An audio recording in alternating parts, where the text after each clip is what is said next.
పరిశుద్ధమైన నామానికి స్తోత్రములు. బాగున్నారు కదా? దేవుడు మమ్మల్ని ప్రేమించి మరొకసారి మేము మీరు అందరం కలుసుకోవడానికి దేవుడు ఈ విధమైన కృప చూపించినందుకు దేవునికి వందనాలు. మీ యొక్క అనుదిన ప్రార్థనలో ఏ విధంగా ప్రభుత్వం కొనసాగుతున్నారో ఒకసారి మిమ్మల్ని మీరు పరీక్షించుకోనండి. ప్రత్యేకంగా ఈరోజు దేవుడు మీ కొరకు, అలాగే వాక్యం ప్రతిదిన వింటున్న వాళ్ళ కొరకు కానీ, ఈరోజు కొత్తగా వింటున్న వాళ్ళ కొరకు కానీ దేవుడు ఒక నూతనమైనటువంటి విషయాన్ని దేవుడు తెలియచేయాలని ఆశపడుతూ ఉన్నాడు. ప్రియమైన దేవుని బిడ్డలారా, ఈ యొక్క దేవుని సన్నిధిలో వాక్యం వినక ముందు మనందరము తలలో ఉంచినట్లయితే ప్రార్థనతో వాక్యాన్ని మనం ధ్యానించుకుందాం. పరిశుద్ధుడైన తండ్రి, కృపా కనికరము కలిగిన యేసయ్య, మీ పవిత్రమైన శ్రేష్టమైన నామానికి స్తోత్రాలు. ఈ దినం మీరు మాట్లాడుతున్న మాటలు నీ బిడ్డలందరూ విని వారి హృదయములో నూతనమైన మార్పును కలిగి ఉండుటకు మీ సహాయము దయచేయమని ప్రార్థన చేస్తూ ఉన్నాం.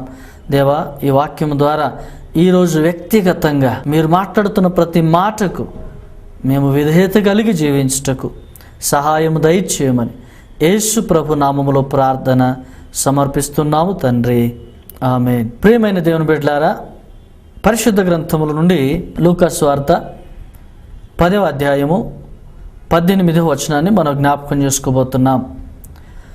ఈ యొక్క అధ్యాయములో అద్భుతమైనటువంటి వ్యక్తులు మీకు పరిచయం అవుతారు.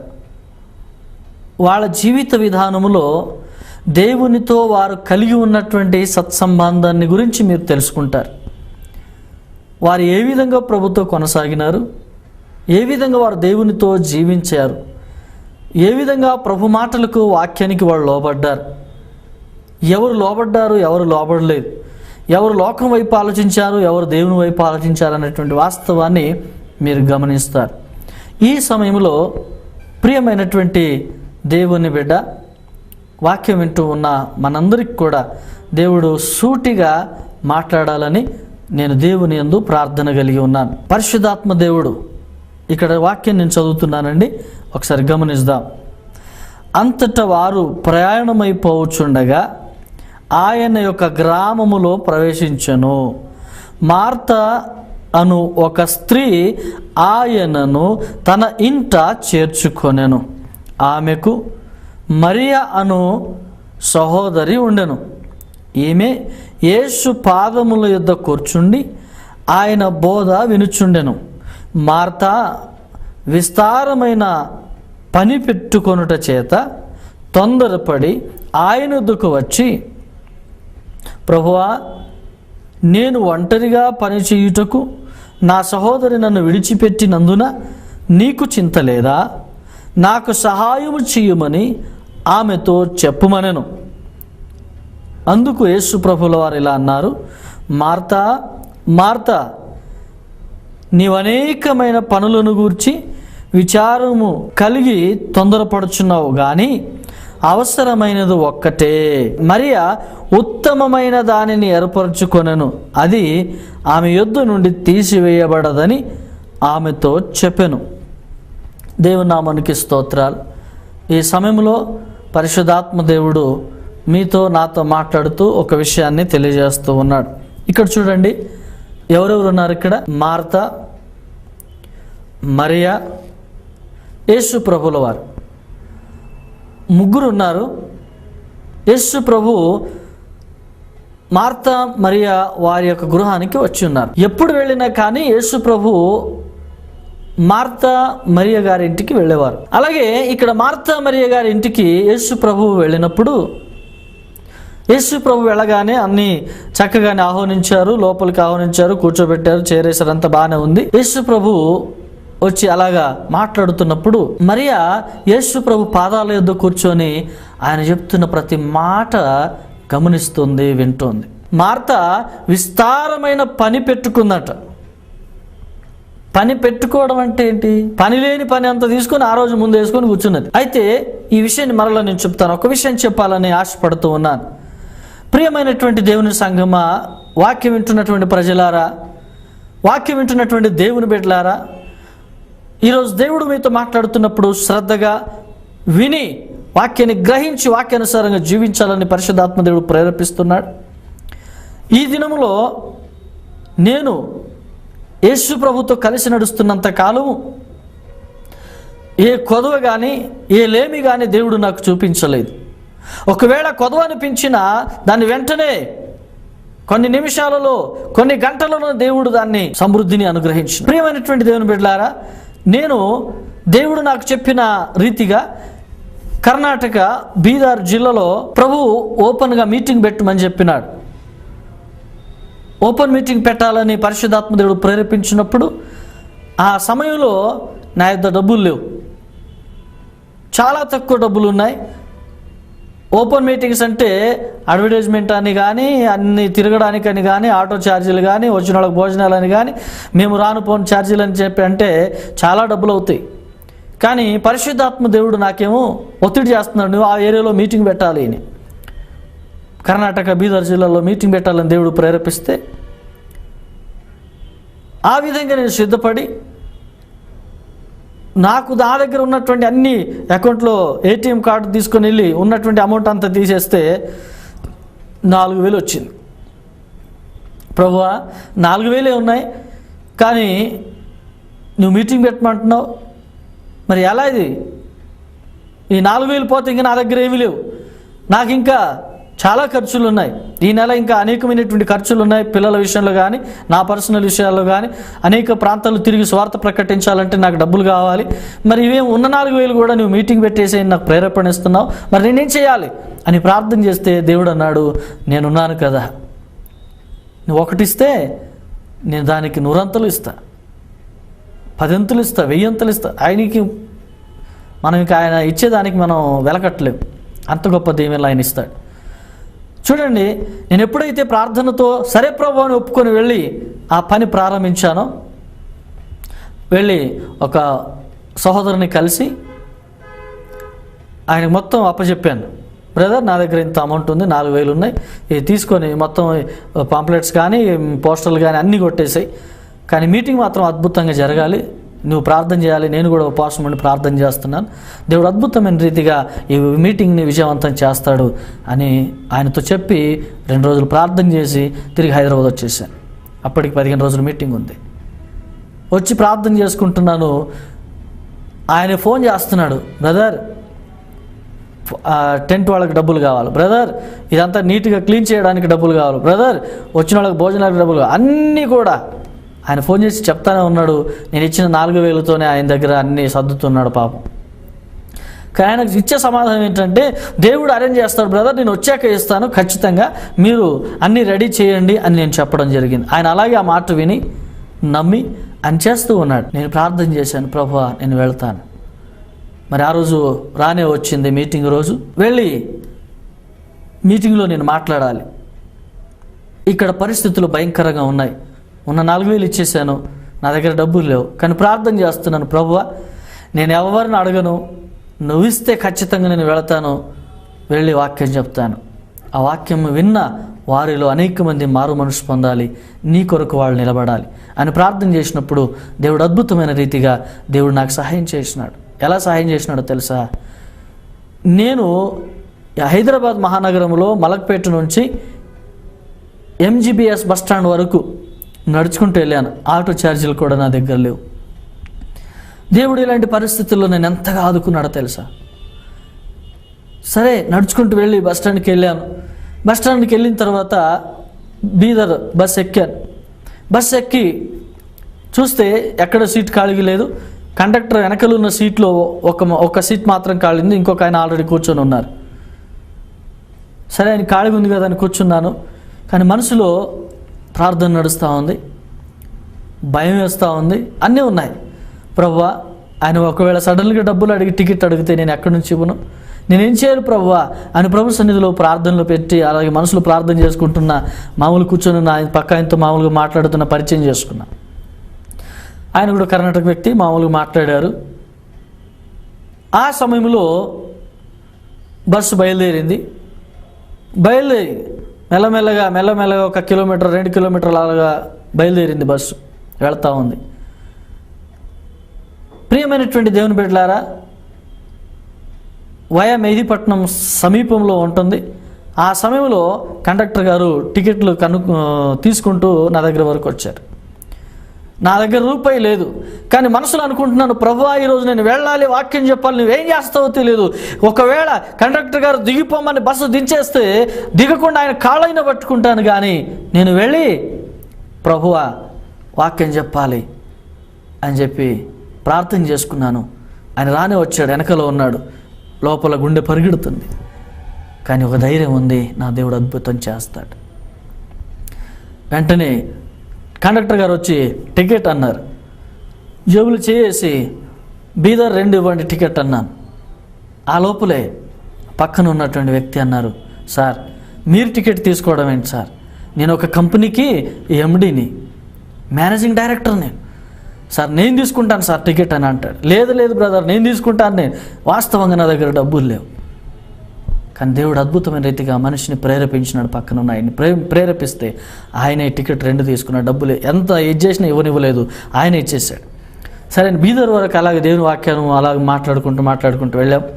బీదర్ దగ్గర దిగుతున్నప్పుడు ఆయన అన్నాడు, నా కోసం ప్రార్థన చేయండి సార్, మీ ప్రార్థన నాకు అవసరం అని అన్నాడు. దిగుతూ 300 రూపాయలు జేబులో పెట్టేసి, బలవంతంగా జేబులో పెట్టేసి, సార్ నా కోసం ప్రార్థన చేయండి అని చెప్పి వెళ్ళిపోయినారు. అద్భుతమైన రీతిగా నేను అక్కడికి వెళ్ళడం జరిగింది. వెళ్ళి ఈ విధంగా మరి ఆ మీటింగ్లో సాయంత్రం 7 గంటలకు నేను మాట్లాడాలి. వెళ్ళి సాయంత్రం మీటింగ్ స్టార్ట్ అయింది. 6 గంటల వరకు నేను అక్కడే ఉన్నాను. 1 గంట సేపు దేవునితో గడిపాను. ప్రభువా నేను 7 గంటలకు మాట్లాడతాను. చాలా ఖర్చు పెట్టారు ఇప్పటికీ, కానీ ఇవ్వడానికి నా దగ్గర ఏమీ లేదు. బస్ కిరాయి కూడా వేరే వాళ్ళు ఇస్తే వచ్చాను కదా, నువ్వు ఇచ్చిందే కదా, అది నేనేం చేయాలి ఇప్పుడు అని ప్రార్థన చేసినప్పుడు ప్రభు అద్భుతమైన రీతిగా మీటింగ్లో స్పందన ఇచ్చినాడు.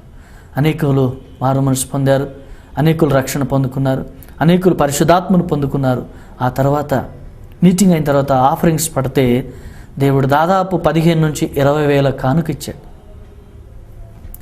ఇక నేను అంత ఖర్చులు పోయిన తర్వాత కూడా నాకు దేవుడు 10,000 దేవుడు ఇచ్చినాడు. ఆ 10,000 తీసుకొచ్చి నా అవసరాలు తీర్చుకున్నాను, సమస్తం జరిగిపోయింది. అయితే నా సమయము, నా ధ్యానము, నా ధ్యాస అంతా కూడా దేవుని కొరకు కేటాయించడం జరిగింది. నేను దేవుని కొరకు జీవించాలని అనుకున్నాను, దేవుని మీద ఆధారపడ్డాను, కాబట్టి దేవుడు నా జీవితంలో అద్భుతం చేసినాడు. ఈరోజు ఇక్కడ కూడా ఒక విషయాన్ని మనం మాట్లాడుతున్న వాక్యంలో ఇక్కడ మార్త మరియ ఇద్దరు ఉన్నారండి. ఈ ఇద్దరు ఉన్నప్పుడు యేసు ప్రభు రాకముందు చూసినట్లయితే మార్త ఏం చేస్తుందంటే అన్ని పనులు కావాలని కలిగించుకుంది, పని కలిగించుకొని ఆమె పనులు చేస్తూ ఉంది. ఆ లోపల యేసు ప్రభుల వారు వారింటికి బెతనీ గ్రామంలో మార్త మరియ గారి గృహానికి యేసు ప్రభు రావడం జరిగింది. యేసు ప్రభు రాకతోనే ఏం జరిగింది అని అంటే యేసు ప్రభు అలా కూర్చొని ఉన్నారు, మరియ వచ్చేసి ఆయన మాటలు వింటా ఉన్నది. ఇది అమూల్యమైన మాట, దేవుడి మాటలు ఇంకా నాకు ఎక్కడ దొరుకుతాయి? ఈ పరిశుద్ధమైన సన్నిధి కాకుండా నేను ఎక్కడికి పోను? పరిశుద్ధమైన సన్నిధి విడిచిపెట్టి నేను ఇంకే పనులు చేసుకోవాలి? నాకేం అవసరం ఉంది? నా ఈయనతో ఉండేదానికంటే ఇంతకంటే శ్రేష్టమైన పని ఇంకేమైనా ఉందా అని మరియ గ్రహించుకొని ప్రభు పాదాల దగ్గర ఉండి ఆ ప్రభు సేవ చేస్తూ ఉంది. ఆ లోపల ఉన్నటువంటి మార్త గబగబా వచ్చేసి, అయ్యా చూడు అనేకమైన పనులు ఉన్నాయి, అవన్నీ విడిచిపెట్టి నా మీద వదిలిపెట్టి పని చేయకుండా వచ్చి నీ దగ్గర కూర్చొని నీతో ముచ్చట పెట్టింది, నీతో మాట్లాడుతుంది, నీ పరిచయం చేస్తుంది. ఒకసారి నువ్వైనా ఆలోచించి చెప్పొచ్చు కదా, చూడమ్మా మార్త ఒక్కటి పని చేస్తుంది, నువ్వు కూడా వెళ్ళు ఆమె సహాయం చేయని చెప్పొచ్చు కదా అని అన్నప్పుడు యేసు ప్రభుల వారు చక్కని సమాధానం ఇచ్చినట్టుగా మనం చూస్తున్నామండి పరిశుద్ధ గ్రంథములో.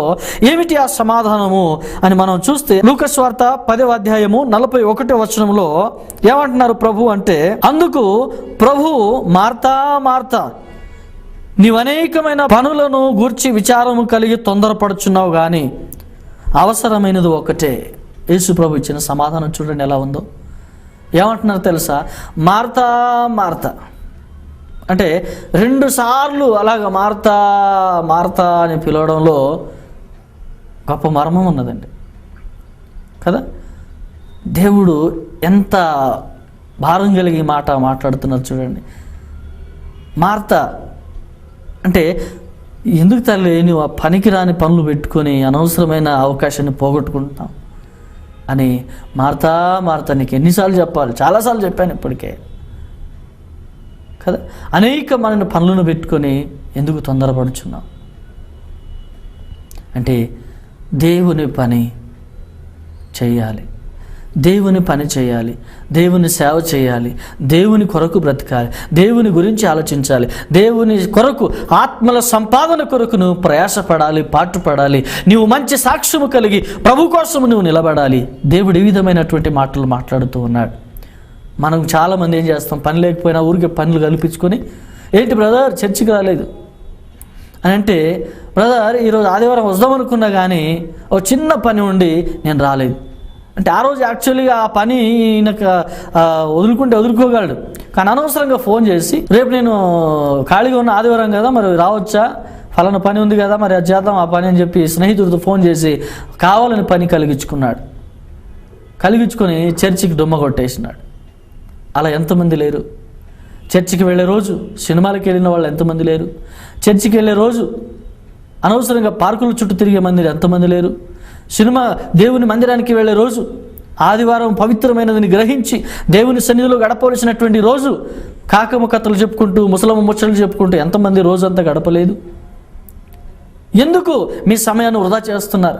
మార్త కూడా అలాగే ఈ లోకానుసారమైనటువంటి ఆమె కుటుంబంలో ఆమె ఇంట్లో లేనిపోని పనులన్నీ ఉన్నాయి, లేని భాషలన్నీ అప్పుడే వేసేసి అన్ని పనులు చేసుకోవడంలో ఆమె బిజీ అయిపోయింది. యేసుప్రభు ఏమంటున్నారు? అవసరమైన పని అని చెప్పారా? అది అవసరం లేని పని.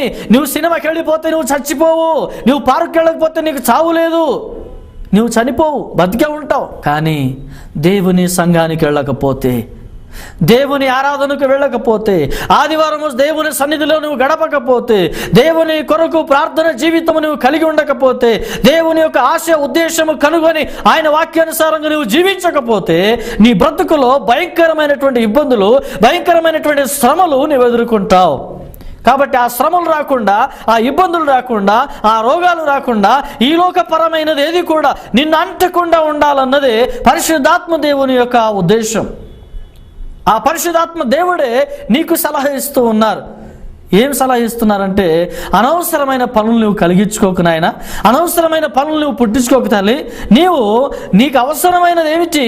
ఆదివారం ఆరాధన అన్నప్పుడు అంతకంటే మించిన శ్రేష్టమైనది కానీ, బలమైనది కానీ, పవిత్రమైనది కానీ మరో పని నీకు లేదు. అన్నీ పక్కన పెట్టేసాయి. కొంతమంది ఆలస్యంగా వస్తారండి చర్చికి రావడం కూడా. క్రైస్తవులై ఉండి కూడా, వాక్యం తెలిసి కూడా, ప్రార్థన చేసేవాళ్ళు కూడా ఏం చేస్తున్నారంటే 11 గంటలకు ఆరాధన అని ప్రకటిస్తే వాళ్ళు 12 గంటలకు వస్తారు. ఎందువల్ల లేట్ అయింది? అనవసరమైన పనులు కలిగించుకోవటం వల్ల. అనవసరమైన పనులు కలిగించుకుంటే నీకు సమయము వృధా అవుతుంది. ఓకే, 11 గంటల నుంచి ఆరాధన సమయము 1 గంట వరకు ఉంది. అంటే 2 గంటలు దేవుని కొరకు గడపవలసిన నీవు ఆ 2 గంటల తర్వాత చూడు. 2 గంటల తర్వాత చూస్తే నీవు ఫ్రీయే కదా సాయంత్రం వరకు. రాత్రి 12 గంటల వరకు నీ పనులు చేసుకోవచ్చు కదా ఇంకా. కానీ ఆ 2 గంటలు కూడా దేవుని కొరకు సంపూర్ణంగా ఇవ్వకుండా ఎంతోమంది సమయాన్ని దొంగిలిస్తూ ఉన్నారు ఈ రోజుల్లో. 3 గంటల ఆరాధన అయ్యింది అనుకోండి, ఒకవేళ పొరపాటున ఆ రోజు, ఏం బ్రదర్ సమయం 3 గంటలు అయింది ఈరోజు, 1 గంట ఎక్కువ అయిపోయింది, 1 అన్నారు 2 అయిపోయింది, ఇప్పుడు మేము ఇంకా వేరే పనులు చేసుకోవాలి కదా, మరి అన్నీ ఇక్కడే 3, 4, 5, 6 ఇక్కడే అయిపోతే మా పరిస్థితి ఏంది, మా గురించి కూడా ఆలోచించాలి మీరు అని చెప్పి మాట్లాడుతుంటారే. కానీ దేవుడు చెప్తున్న విషయం ఏంటో తెలుసా? పాస్టర్ గారు మీకు వాక్యానుసారంగా మీకు నడిపించాలన్నప్పుడు ఖచ్చితంగా ఈ విషయాలు మీకు చెప్పాలి. మీరు ఎంత బిజీగా ఉన్నా, ఎన్ని అవసరాలు ఉన్నా, ఎన్ని పనులు మీకున్నా కానీ పరిశుద్ధాత్మ దేవుడు ఈరోజు సెలవిస్తూ ఉన్నాడు. ఏమిటంటే, నువ్వు కలిగించుకున్న పనులు నీకు అంత ప్రాముఖ్యమైనవి కావు సుమా. నీకు ప్రాముఖ్యమైనది ఒకటే, అది నువ్వు ఏర్పరచుకోవాలి, అది నువ్వు ఎన్నుకోవాలి. ఇక్కడ చూడండి, మార్తతో దేవుడు మాట్లాడితే ఏమన్నాడు తెలుసా? అందుకు ప్రభువు, మార్తా మార్తా, నీవు అనేకమైన పనులను గూర్చి విచారము కలిగి తొందరపడుచున్నావు, కానీ అవసరమైనది ఒకటే, మరియ ఉత్తమమైన దానిని ఏర్పరచుకొనెను, అది ఆమె యొద్ద నుండి తీసివేయబడదని ఆమెతో చెప్పెను. మార్త వచ్చి అంటుంది, ఆమె కొంచెం లేచి వెళ్ళిపో, పని చేసుకో, అక్కకు సాయం చేయపో అని చెప్పొచ్చు కదా అన్నప్పుడు ప్రభు ఏమన్నారంటే, ఆమె ఉత్తమమైన దానిని ఎన్నుకున్నది కాబట్టి ఆమె నుండి అది ఎవరు కూడా తొలగించలేరు. ఆ ఉత్తమమైనది ఆమె ఎన్నుకున్నది, ఉత్తమమైన దాన్ని ఆమె గ్రహించింది, గమనించింది, తెలుసుకున్నది. ఉత్తమమైన దాని కొరకే ఆమె ప్రాధాన్యపడుతూ ఉన్నది. ఈరోజు ఉత్తమమైనది లోకంలో ఉంది, ఉత్తమమైనది దేవునికి ఇచ్చాడు ఈ లోకంలో. అదేంటో తెలుసా? దేవుని సన్నిధి, దేవుని ఆలయం. ఆదివారం దేవుని సన్నిధిలో నువ్వు ఆరాధిస్తూ ఉంటే అది ఉత్తమమైన సన్నిధిలో నువ్వు ఉన్నావు, ఉత్తమమైనటువంటి ప్రణాళికలు నువ్వు ఉన్నావు. కాబట్టి దేవుని కొరకు నువ్వు జీవించినట్లయితే అద్భుతమైన రీతిగా దేవుడు నీతో మాట్లాడి నిన్ను బలపరచాలని చూస్తూ ఉన్నాడు. ఒక విషయాన్ని పాత నిబంధన గ్రంథంలో ఒక విషయాన్ని మేము చదువుకుందామండి. ఇక్కడ కీర్తనలు 122వ అధ్యాయములో చక్కని మాట దేవుడు మనకు మాట్లాడుతూ ఉన్నాడు. కీర్తనలు 122వ అధ్యాయము 6వ వచనాన్ని ఒకసారి గమనించండి. యెరూషలేము యొక్క క్షేమము కొరకు ప్రార్థన చేయుడి, యెరూషలేమా నిన్ను ప్రేమించువారు వర్ధిల్లుదురు. దేవుని నామానికి స్తోత్రం, హల్లెలూయా. ఇక్కడ దేవుని యొక్క మాట మనం గమనించినట్లయితే యెరూషలేము యొక్క క్షేమము కొరకు ప్రార్థన చేయుడి. ఇక్కడ మార్తా మరియా ఉన్నప్పుడు మరియా ఉత్తమమైన దానికి ఎన్నుకున్నది. ఉత్తమమైనది ఏమిటంటే ప్రభు చిత్తం తెలుసుకోవాలి, ప్రభు ఎలా చెప్తే అలా నేను జీవించాలి, ప్రభు మాటలు నేను వింటూ ఆయనతోనే నా సమయాన్ని గడపాలి అనుకున్నటువంటి ఈ పరిస్థితుల్లో ఆమె దేవుని కొరకు సంపూర్ణమైన తీర్మానం కలిగి ఉన్నది. దేవుని యొక్క అనేకమైనటువంటి విషయాల్లో ఆమె ఇన్వాల్వ్ అవ్వాలని, దేవుడు చెప్పింది నేను చేయాలి, ఆయనకు మహిమార్థమై నేను జీవించాలి, మంచి సాక్ష్యం కలిగి నేను ఉండాలని ఆమె అనుకున్నది. అదేవిధంగా పాత నిబంధన గ్రంథంలో చూసినట్లయితే దేవుడు ఏమన్నాడంటే యెరూషలేము క్షేమము కొరకు ప్రార్థన చేయుడి. యెరూషలేము అనగా దేవుని సంఘము, దేవుని బిడ్డలు, దేవుని కొరకు ప్రత్యేకంగా దేవుడు ఏర్పరచుకున్నటువంటి జనాంగం. ఆ జనాంగము నిమిత్తము నువ్వు నేను ప్రార్థన చేయవలసిన భారము బాధ్యత మా మీద ఉన్నది. అందుకే ఇది ఉత్తమమైనది. ఇతరుల కొరకు నువ్వు ప్రార్థన చేస్తే నువ్వు ఖచ్చితంగా దీవించబడతావు. ఇతరుల కొరకు నువ్వు ప్రార్థన చేసి దేవుని కొరకు నువ్వు నిలబడగలిగితే నీ సాక్ష్యాన్ని కాపాడుకుంటావు. నీ కుటుంబంలో సమాధానం ఉంటుంది, నీ కుటుంబంలో దీవెన ఉంటుంది, నీ కుటుంబంలో ఆశీర్వాదం ఉంటుంది. కాబట్టి ప్రియమైన దేవుని బిడ్డలారా, ఈరోజు నీకు ఇష్టమైనది కాదు, పనికిరానివన్నీ కూడా తీసి పక్కన పెట్టి దేవుని సన్నిధిలోకి నువ్వు పనికొచ్చేదాన్ని ఎన్నుకొని రావాలి. ఏంటి అది అంటే దేవుని స్తుతించేది, అది పనికొచ్చేది. దేవుని ఆరాధించేది, అది నీకు శ్రేష్టమైనది. నిన్ను నడిపించేది, నిన్ను బ్రతికించేది, నిన్ను దీవించేది కూడా వాక్యమే, ప్రార్థనే, ఆరాధనే. కాబట్టి ఇవి లేకుండా నువ్వు జీవించకూడదు. దేవుని వాక్యం కలిగి నువ్వు జీవించాలి. అందుకు ఇంకో మాట మనం చూసినట్లయితే యెరూషలేము యొక్క క్షేమం కొరకు నువ్వు ప్రార్థన చేయాలి. మరి ప్రార్థన చేస్తే వాక్యం వస్తుందండి అని అంటే కింద దానికి ఆన్సర్ ఇచ్చాడు దేవుడు. ఏమన్నాడంటే యెరూషలేమా నిన్ను ప్రేమించువారు వర్ధిల్లుదురు. ఏమంటున్నాడు దేవుడు? యెరూషలేమా నిన్ను ప్రేమించే వాళ్ళు వర్ధిల్లుతారు. నీ వర్ధిల్లాలని ఆశ ఉందా? దీవించబడాలని ఆశ ఉందా? నీ బిజినెస్లో ఆశీర్వాదం పొందుకోవాలని ఆశ ఉందా? నీ పంట పొలాలు దీవించబడాలని నీకు ఆశ ఉందా? నీ ఆస్తి పాస్తుల్ని దేవుడు సమృద్ధిగా నేను దీవించి ఆశీర్వదించి అన్ని క్షేమముగా ఉండలాగన ఆశీర్వాదాన్ని కలిగి ఉండాలని ఆశ ఉందా? ఆశ ఉన్నట్లయితే ఈరోజు నువ్వు దేవుని సన్నిధిలో నిలబడు, ఉత్తమమైన దాన్ని ఎన్నుకో, ప్రభు సేవ కొరకు ఖర్చు పెట్టు, ప్రభు సేవ కొరకు నువ్వు సహకరించు, ప్రభు సేవ కొరకు వెన్నెముకగా ఉండి నువ్వు పనిచేయాలని ఆశ కలిగి ఉండు. దేవుడు నీకు సహకరిస్తాడు. ఇలాంటి పెద్ద పెద్ద ప్రోగ్రామ్స్, టీవీ పరిచర్యలు, ఇవన్నీ చేయడానికి దేవుడు ఒక వ్యక్తిని దేవుడు ఎన్నుకున్నాడు. ఆ వ్యక్తికి నువ్వు సహకరించి నువ్వు వెనకలో ఉండి సహకరిస్తే అది దేవుని పరిచర్యలు నీ వంతు కూడా నీ దీవెనలు పొందుకుంటావు. ఎంత డబ్బుండి ఏమి లాభం? ప్రభు సన్నిధిలో నువ్వు సమయం గడపకపోతే ఆ డబ్బు దేవునికి ఇవ్వడం కూడా పాపమే. కొంతమంది చర్చికి రారు, కానుకలు ఇస్తూ ఉంటారు. అది అవసరం లేదండి. అవసరమైంది ఎన్నుకో, నీకు ఆశీర్వాదకరమైంది ఎన్నుకో. అవసరమైంది ఏంటో తెలుసా? ప్రభువుని నమ్ముకోవాలి, ప్రభు సన్నిధిలో నువ్వు మోకరించాలి, పశ్చాత్తాపడాలి, పాత జీవితాన్ని విడిచిపెట్టాలి. సమర్పణ కలిగిన హృదయంతో, ధారాళమైన మనసుతో నీవు దేవుని కొరకు ఏది సమర్పించినా అది ఇష్టంగా ఇస్తావు. కాబట్టి దాన్ని దేవుడు పవిత్రమైన హస్తాలతో ఇస్తావు. కాబట్టి దేవుడు పరిశుద్ధుడు, పవిత్రమైన దాన్ని ఆయన అంగీకరిస్తాడు. కాబట్టి ఈ దినము ఇంకో వాక్యాన్ని మనం చదువుకుందాం. పరిశుద్ధ గ్రంథంలో నుంచి దేవుడు మనకిచ్చినటువంటి అద్భుతమైనటువంటి వాక్యాన్ని మనం గమనించుదాం. ఇక్కడ రోమీయులకు రాసిన పత్రికలో 10వ అధ్యాయము 9వ వచనం. నువ్వేం చేయాలి అంటే దేవుడు ఇక్కడ నీకు మాట్లాడుతూ ఉన్నాడు. మరి ఈరోజు నేను కొత్తగా యేసు ప్రభు అంటే నాకు తెలియదు, నేను ఈరోజు వాక్యం వింటున్నాను, మరి నా పరిస్థితి ఏంటి?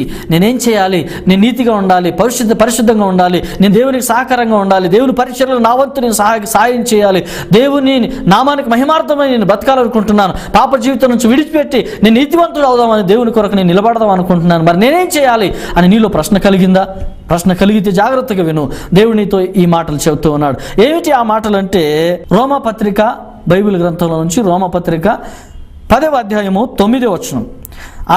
అదేమనగా యేసు ప్రభు అని నీ నోటితో ఒప్పుకొని, యేసు ప్రభు ఏమని ఒప్పుకోవాలి? నువ్వు నీ నోటితో యేసు ప్రభు ప్రభువే అని ఒప్పుకోవాలి. దేవుడు మృతులలో నుండి ఆయనను లేపెనని నీ హృదయమందు విశ్వాసించిన యెడల నీవు రక్షింపబడుదువు. నీవేం చేయాలంటే, యేసు ప్రభుని దేవుడే ఆయనను మృతులలో నుండి లేపినాడు. ఆయన సజీవుడు, ఆయన మృతుడు కాదు. ఆయన సజీవుడు, ఆయన దేవుడు, దేవుని కుమారుడు అని నువ్వు విశ్వసించినట్లయితే, నమ్మినట్లయితే దేవుడు నిన్నేం చేస్తాడంట? రక్షిస్తాడు. నువ్వు రక్షించబడాలి, నష్టపోకూడదు.